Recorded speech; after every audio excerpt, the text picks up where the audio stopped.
This year's Connect event doesn't deserve the name conference. It's not a genuine conference. We're told that Keir Starmer has adopted a new slogan, New Leadership. If that sounds a little bit reminiscent of New Labour, explains why some of us feel a little apprehensive. There are so many issues that members should be able to discuss at a real, democratic, decision-making conference. For example, I'd like to talk about the inequality between private and state schools during the lockdown and the lack of guidance from the government about reopening schools.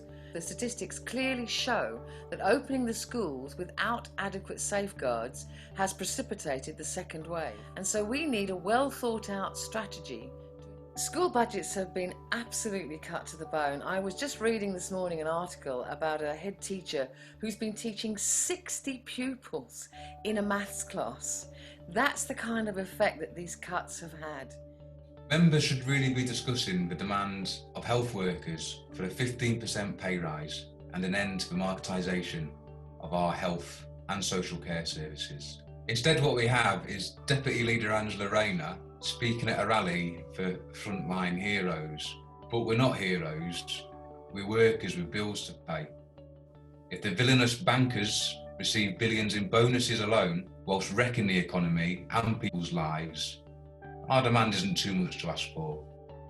The economic fallout from the coronavirus crisis has shown us that as Labour Party members, we should be talking about radical economic policy that offers real protection for all workers.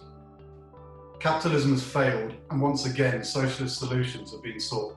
A few of the essential policies we could be demanding at conference are nationalising utility companies, a universal basic income of at least £300 a week, a fully nationalised NHS giving free healthcare and prescriptions for all. With the government riven with corruption and out of ideas, there's never been a better time to be radical. Keir Starmer calls on Labour Party to rediscover its patriotism and pride in Britain. But we must not forget international solidarity. Labour Party must call upon government to stop selling arms to those regimes who are responsible of creating migrants' crisis. We simply cannot and must not turn our back on the most desperate people on this planet. We must welcome these refugees and migrants with open arms, not with army and border force as proposed by Priti Patel.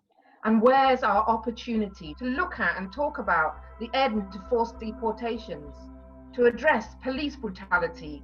And we've got to talk about defunding the police, taking a stand against a hostile environment, looking to bring redress to all peoples impacted by the historic injustice of the African slave trade and British colonialism.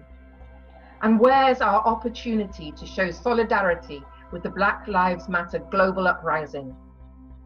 Also, what we should be debating at this conference, among other things, is the scandal whereby hundreds of loyal party members and genuine socialists have been suspended or expelled from the party on the basis of a deeply flawed definition of anti-Semitism. Anti-Semitism is an utterly vile, racist crime. Jewish socialists like myself know that better than anyone. Alongside, no doubt, a few genuine anti-Semites, but hundreds of people have been hounded out on false or unproven charges.